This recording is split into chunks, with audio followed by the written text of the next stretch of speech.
Good day, comic carnivores. Before we begin, if you could just hit that subscribe button, it sure would mean a lot to me. With that said, let's begin with Daredevil, the man without fear. Issue number 144, published by Marvel, titled Man-Bull Means Mayhem. Matt Murdock starts out his day in the wee hours of the morning with a light warm-up worthy of an Olympic athlete. While showering, he ruminates over his lackluster performance, but tokens it to fatigue caused by his demanding work schedule. While chastising himself on not getting the proper rest, Matt drives off when breaking news comes over the radio of a riot at Rikers Island prison. Quickly, the blind lawyer dons his crimson uniform to become the masked vigilante known as Daredevil, the man without fear. With ease, he dives out his townhouse window, swinging towards Rikers Island.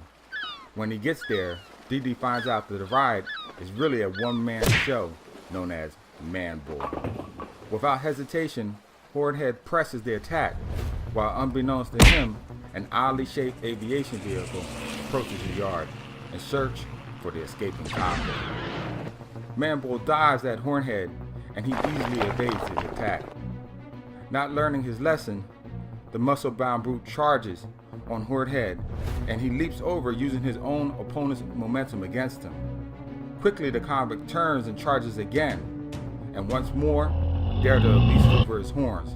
But just like in his morning workout, his performance is a little slow, and Man-Bull is able to grab him by the ankle, effectively hefting him into the air, and to drive Dee down to the ground with enough momentum to shatter his bones. Correction officers rush to Hornhead's side, while the mysterious aviation chopper hoists the escapee out of the courtyard and the freedom. Daredevil soon recovers from his assault, but awakens to Lieutenant Rose's chastisement on his handling of the prison outbreak. Our hero swings out of the courtyard, but not before leaving behind a few choice words for Burt Rose. While watching Dee leave, Rose is asked to answer a call on the radio. The commissioner informs the lieutenant that he is under investigation regarding his finances. Not happy with the recent news, Rose's hatred for Daredevil becomes more and more apparent, as he feels his profession is becoming marginalized by the vigilantes' headline-grabbing antics. Minutes later, the mysterious helicopter lands on a high-rise located at Wall Street, and then lowers to a secret hangar. Inside, Man-Bull and Al discuss their criminal plans when suddenly a mob assassination is attempted on Al's life. The escaped convict plows through the mobsters easily and inquires to his safety of his benefactor. It is here that Leland Owsley reveals that he is okay, but he was unable to flee on the attempt on his life because he is now disabled. Later on, at the legal service storefront of Matt Murdock and Froggy Nelson, Heather Glenn, Matt's legal assistant and lover, hands him an affidavit regarding a fraud case that they are currently working on. At the entrance of the firm, in walks Froggy Nelson, reeking of booze.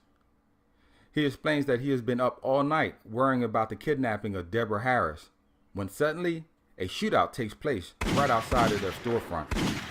Matt quickly ensconces out the back door to change his clothes. With acrobatic swiftness, he lays waste to the Owl's henchmen and then towards the mobsters. Realizing that they are outmatched, the criminals quickly flee, but not without leaving a clue behind. Elsewhere, Man-Bull crashes into the East Side Medical Research Center and abducts Professor Kerwin to help the Owl with his affliction. The man-beast tells Kerwin that the serums that he develops regarding animal traits may be of some help to his benefactor. But as the chopper lifts off, Man-Bull divulges to the professor his plans to betray the Owl. While at the same time, Daredevil visits a top security firm to find out the business that the magnetic card key is assigned to. Within minutes, the associate tells Dee the information that he needs, and he is off towards that address. On the rooftop of that same location, Mambo exits the helicopter with the professor, and then quickly turns to knock out the Owl's henchmen. With a whack, the man-beast is nailed in the head by an unsuspecting billy club. Enraged, he turns to charge his assailant, only to trip and land face first on the rooftop. Frustrated, the bovine beast swings wildly and lands a lucky blow. While the two battle, the owl watches it take place through a security camera located on the roof. Deciding his chance at the professor is through, he escapes while he still can. While seeing DD momentarily distracted, the Mambo lands a left hook, driving them both over the roof's edge. Daredevil was able to hook his cane to the edge and swing his adversary into a nearby building, rendering him unconscious. Hornhead goes back to check on the professor, and the professor discloses to our hero he doesn't know why they kidnapped him. He would have helped them for free if they only would have asked. Make sure you hit that bell icon, viewer, so that you do not miss out on the next episode. Please like this video, and as always, pick up this issue if you can. Due to time restraints, I cannot show every panel, and therefore cannot show the whole story in its entirety. As always, keep reading.